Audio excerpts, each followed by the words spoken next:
Nagbabalik po muli ang inyong lingkod at nagbabalita ng mga balitang dapat nating malaman dito sa ating bansa. Ito ang Balitang Pambansa. Atin ngang matutunghayan sa channel na ito kung ano ang nangyayari sa loob ng ating gobyerno at syempre tumutulong na rin sa ating mga mamamayan na malaman ang katotohanan dahil mayroon tayong karapatan na malaman ang tunay na nangyayari sa ating bansa. Ngunit bago natin panoorin ang balita, huwag niyo pong kakalimutan na mag-subscribe sa ating channel at pindutin ang notification bell para lagi kang maging updated sa ating mga bagong videos na ina-upload araw-araw. At sa ating mga solid viewers naman dyan ay maraming salamat naman po sa walang sawang pagsuporta. At syempre, huwag din pong kakalimutan mag-iwan ng like at i-share ang ating mga videos. At kung mayroon ka naman pang opinion, ang ating comment section ay bukas para sa inyong mga hinaing. Ito na nga mga kaibigan, ating panoorin ang buong video. Salamat po muli and God bless!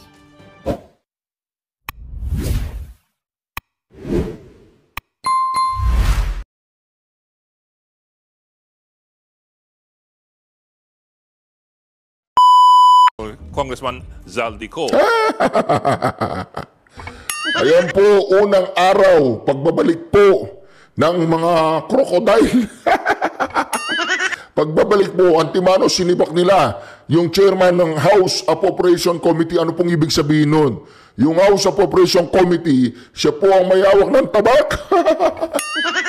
Minsan nasa kanila ang desisyon kung bibigyan nila kayo o hindi, ng marami o hindi. Katulad ng PhilHealth, zero.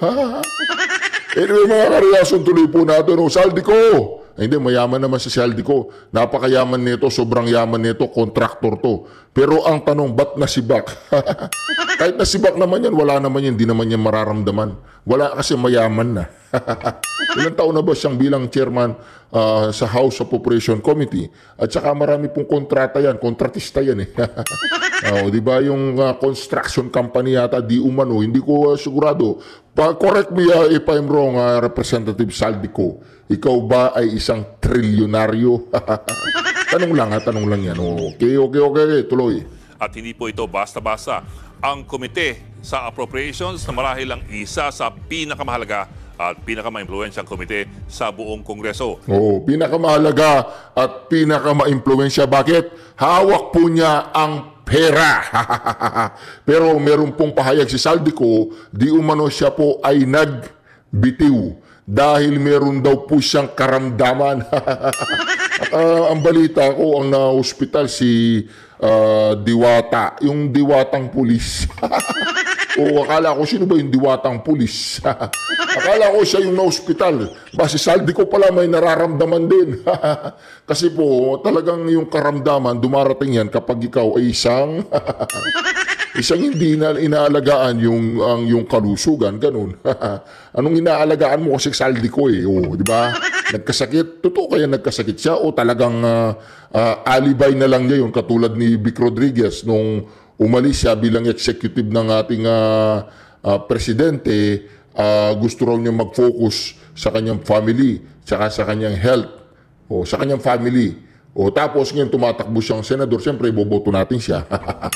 Di po ba mga ka-reaction? Ganyan lang yung mga yan. Pag nasibak sila, magpo-focus sa family, magpo-focus sa health, gano'n. Yun ang mga dahilan nila. Pero mamaya-maya, tumatakbo senador, di ba? Ganun yun. Paano ka makakapag-focus niyan? Pero yung mga ka-reaction na yun. Dahil ito po ang bubuo ng taon ng budget ng gobyerno. Lahat ng mga ahensya ng gobyerno halos manikluhod na dadalaw sa Appropriations Committee. Kahit sino man ang namamahala sa Appropriations Committee, siguradong malapit siya sa mga Diyos ng Kongreso at ng Malacanang. At sabihin natin, siya ang tunay na malapit sa kusina. Katunayan, nung nireklamo ni VP Sara Duterte ang budget ng kanyang ahensya, ang pininteriya ni VP Sara ay si Speaker Martin Romualdez at si Appropriations Committee Chairman Zaldico. Malapit daw siya sa kusina. Nandun ang pagkain ulitin natin. Napakaganda po kasi magsalita niya ni Ed Lingaw. Si Ed Lingaw, anong sabi niya? Ano yung entrada niya? Ito po yung entrada ni Ed Lingaw. Sa lahat po ng mga medyo dyan, pag inuulit ko yung video, para maintindihan po natin kasi meron akong pagka-slow. Meron akong pagka-slow. Mabilis lang ako magsalita pero meron akong pagka-slow. Alam niyo na kung ano yung slow sa akin. Pero ito po, paginggan po natin. Sa unang araw ng pagbabalik ng Kongreso, Kongreso mula po sa bakasyon, may sibakan agad na nangyari. Narinig po, sibakan agad. Ibig sabihin, hindi yung iba namang sibakan ang iniisip ninyo eh. Diba, hindi yun. Hindi yung sibakan na yun. Basta sibak, ibig sabihin tinanggal. Ibang sibakan. Ikaw talaga. Casualty, ang chairman ng House Committee Yun, on yun ang Appropriations, casualty. Congressman Zaldico. At hindi po ito basta-basta. Ang komite sa appropriations na marahil ang isa sa pinakamahalaga at pinakama-impluwensyang komite sa buong Kongreso. Dahil ito po ang bubuo ng taon ng budget ng gobyerno. Lahat ng mga ahensya ng gobyerno halos manikluhod na dadalaw sa Appropriations Committee. Kahit sino man ang namamahala sa Appropriations Committee, siguradong malapit siya sa mga Diyos ng Kongreso at ng Malacanang. At sabihin natin, siya ang tunay na malapit sa kusina. Katunayan, Malapit daw po siya sa Diyos ng Kongreso at Malacanang. Walastik ka, Edlinggaw. Sino ba yung Diyos ng Malacanang tsaka Diyos ng Kongreso? Inaano ba yan? Mga pinuprosesyon ba yung mga Diyos nila? Ayos din to si Lugo. Malapit daw po siya sa Diyos ng Malacanang at Diyos ng Kongreso. O sino yung Diyos ng Malacanang? O di ba yung Diyos ng Palaka at dito naman Diyos ng Tambaluslos, ganoon. Hindi ko alam. Nagtatanong lang ako. O di ba? Edlinggaw, sino yung Diyos ng Malacanang? Diyos ng Malacanang. O sino naman yung Diyos ng Kongreso? Diyos ng Kongreso. O di ba ganoon? O, tapos malapit din daw siya sa kusina.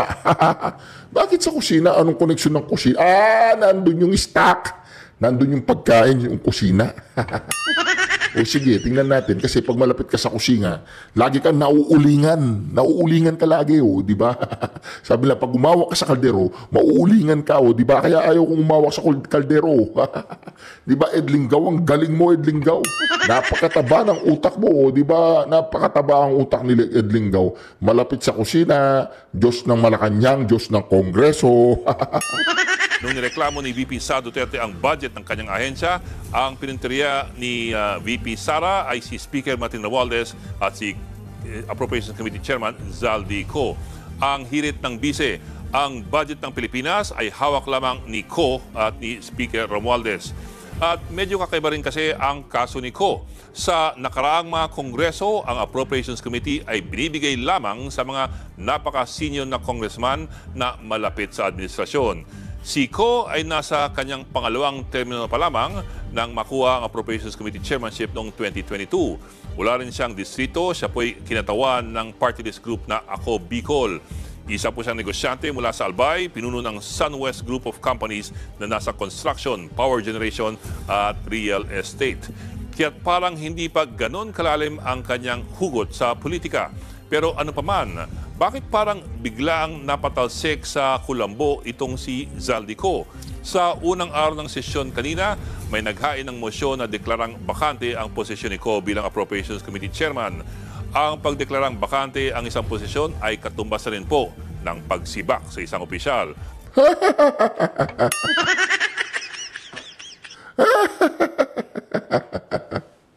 Nagkakainan na po sila. Nagkakagatan na po yung mga buhaya. Mga kareaksyon, hindi pa nagsisimulang bumabanat si VP Sara Duterte, sila nagbabanatan na.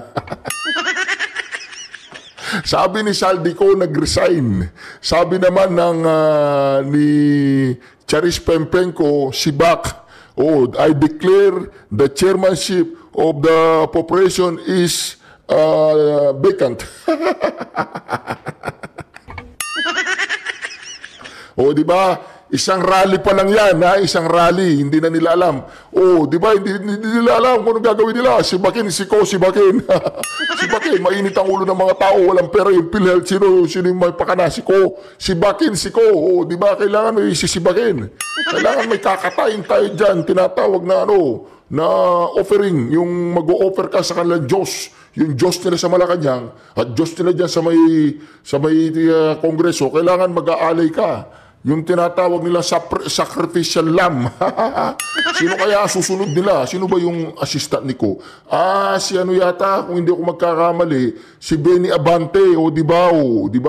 Pag si Benny Abante ang sinibak mo at ang inalay mo, wala nang problema yan. Timano, litaw na yung dila. Di po ba mga kareasyon? Huwag naman ganyan, reaction TVPH. Huwag mo na sabihin labasan dila ni Benny Abante, di ba? Dinilit na sa internet yung kanyang picture. Anyway, tuloy po natin ha. Si Bak ha, hindi po nag-resign. Si Bak. Ano ba? Outside di Kulambo raw, sabi ni Ed Lingaw. Outside di Kulambo. Anong ginagawa na sa loob ng Kulambo?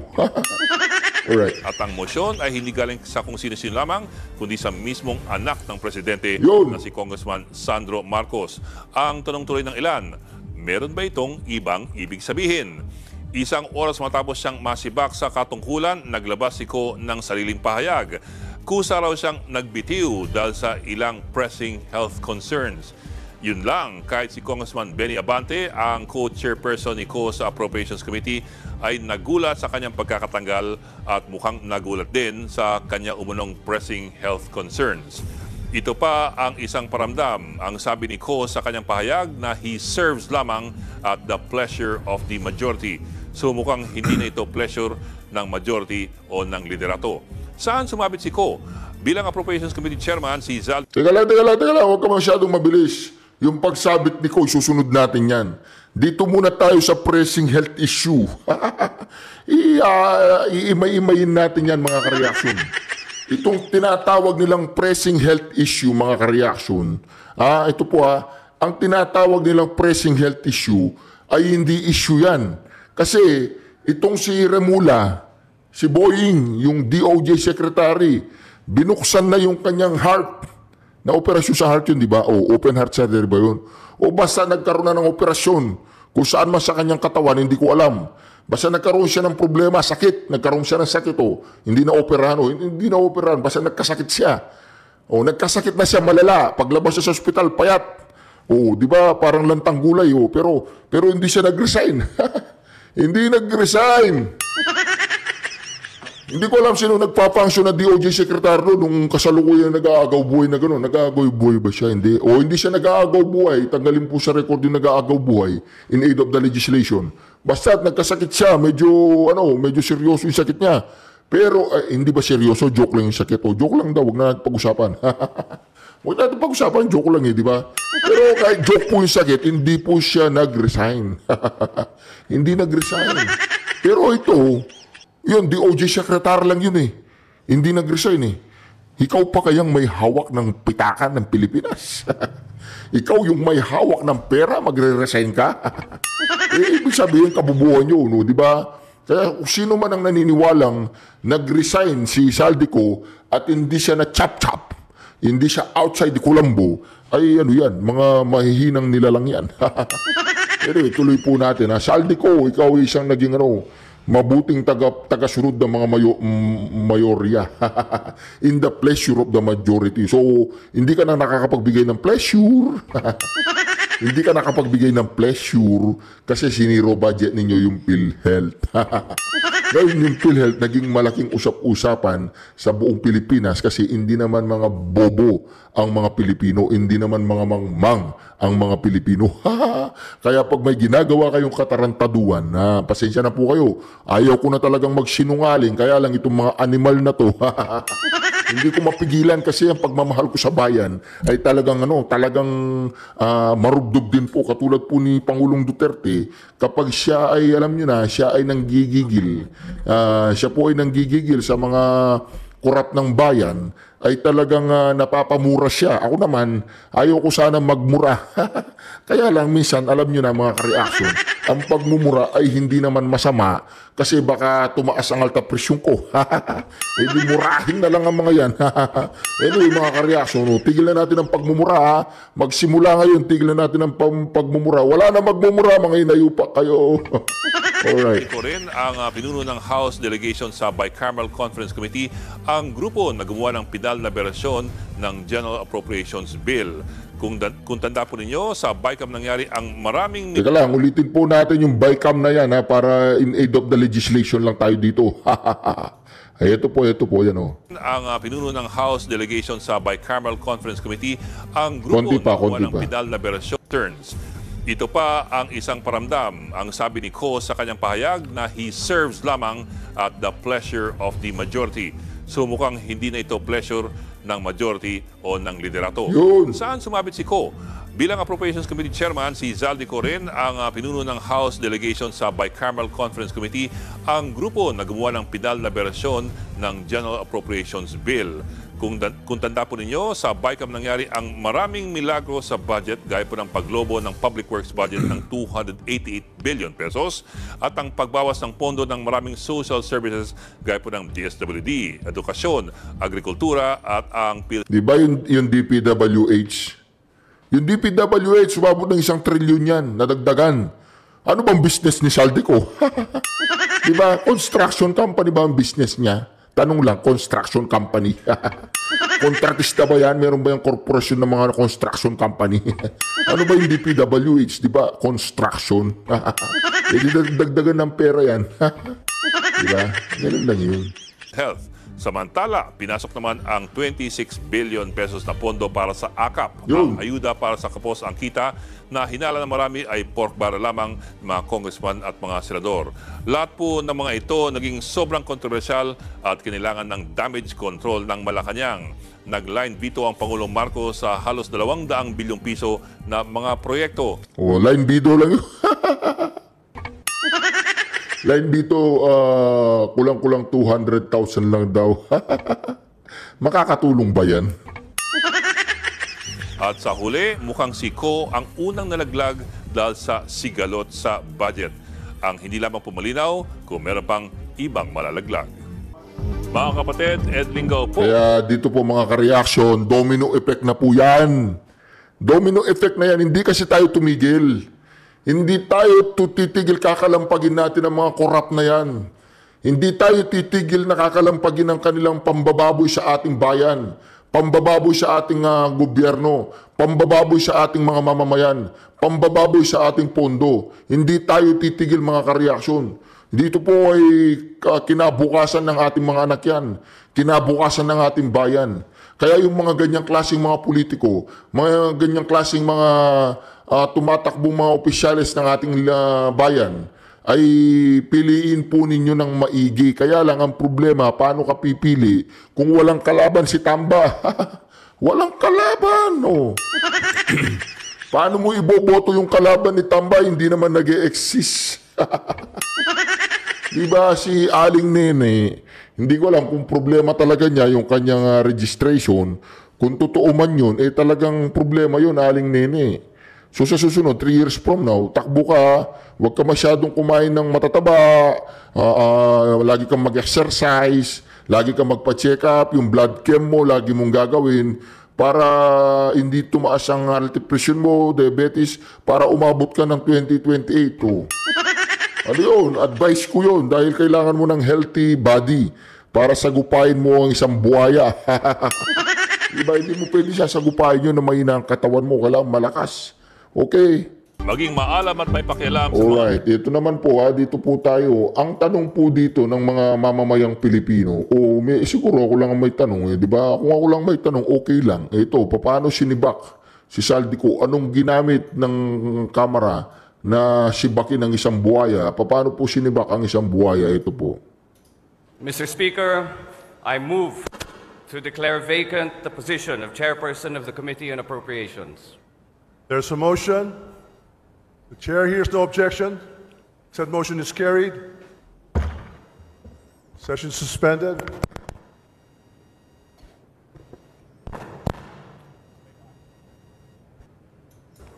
Pagkasibak kay Saldico, session is suspended.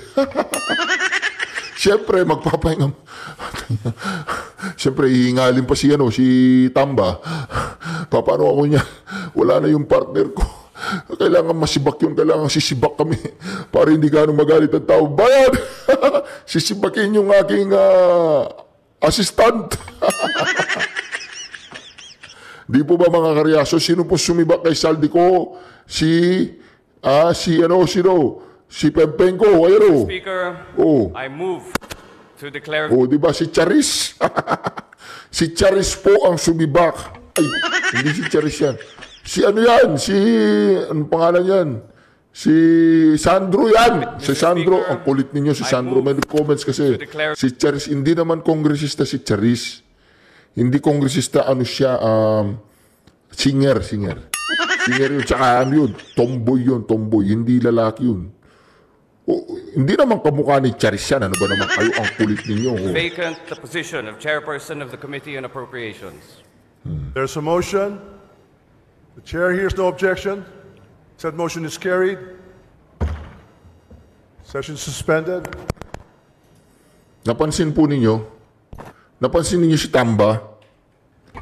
Napansin po ninyo si Sandro Marcos? Kung gaano sila katamlay at kung gaano sila ka-worried. Parang stress di ba? Mr. Speaker, tingnan natin. I move Parang stress to declare Talagang mukhang stress sila vacant the position of chairperson of the Committee on Appropriations. Stress na stress.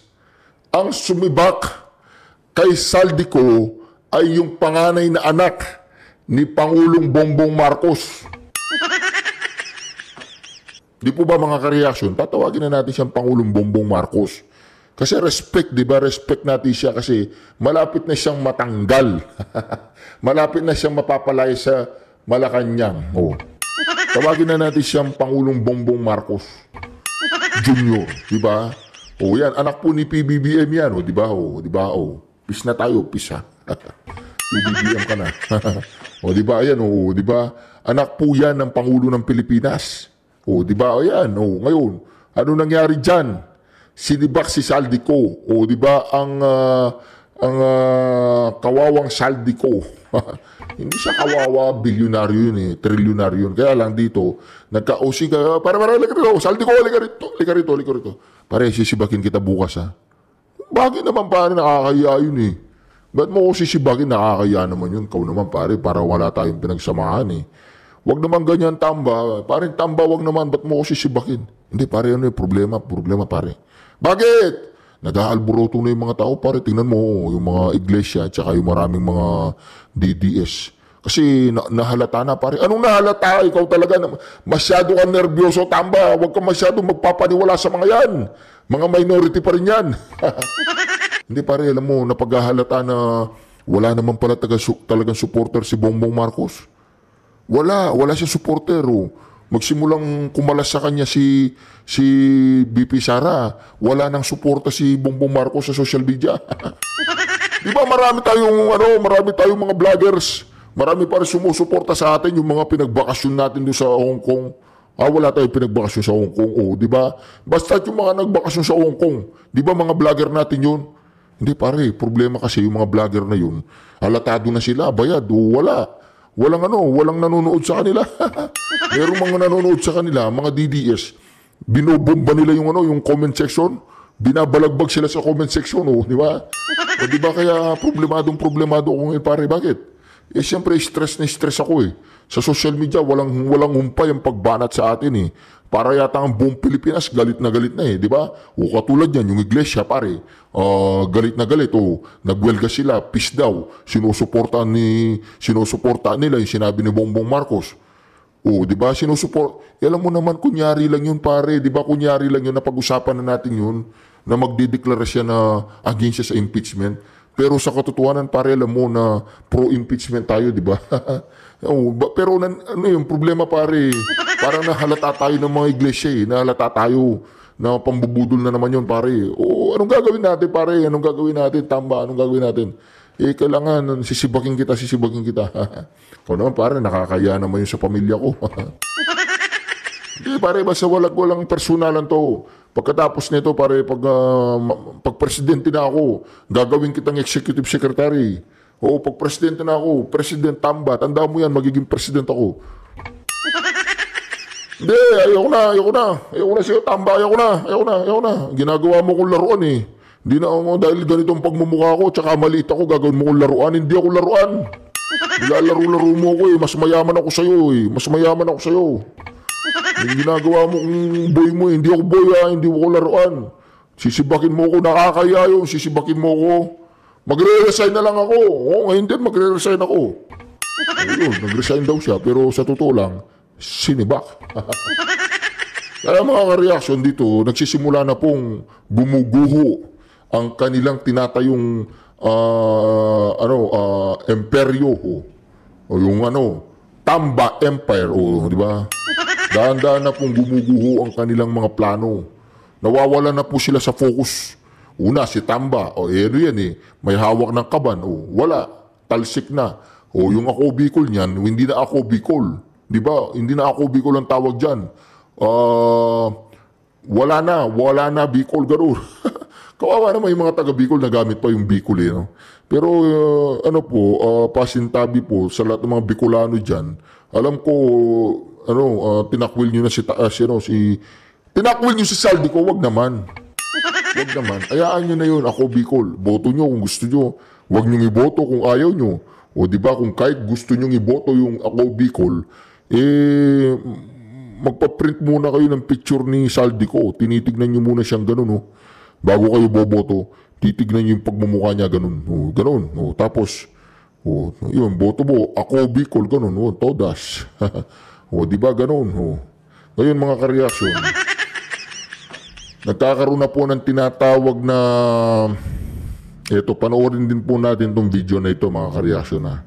Dagdag kaalaman lang po ito, dagdag kaalaman. English po ito pero i-explain po natin sa salitang Tagalog. Yan, wag po kayong aalis. To impeach Vice President Sara Duterte. Job Manahan has tonight's top story. The religious group Iglesia Ni Cristo mounts rallies in Manila and other Philippine cities to call for national peace. But the event is seen as the group's way of opposing attempts to impeach Vice President Sara Duterte. Job Manahan has tonight's top story. Paulina's family traveled all the way from Tarlac to attend Iglesia Ni Cristo's National Peace Rally in Manila this Monday.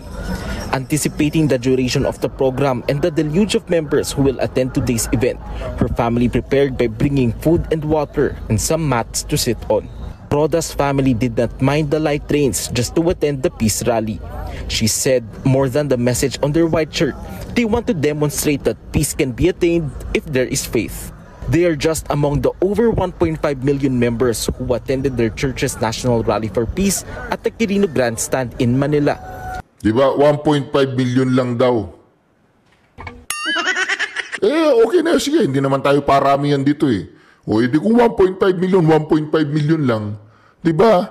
13 location yan sa buong Pilipinas, 13 location. 13 location. Marami lahat, ng daming tao.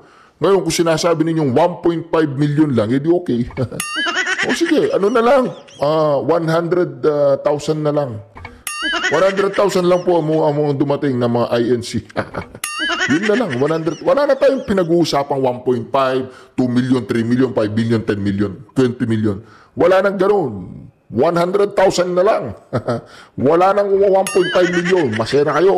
Okay, alright, masaya na kayo. Many of them brought placards calling for peace and unity. Aside from the church's members, political figures also attended the event. Among them were senators, local government officials, and leaders of political parties. Some of them are candidates in the upcoming election, but all of them insist that they did not attend the rally to politicize it.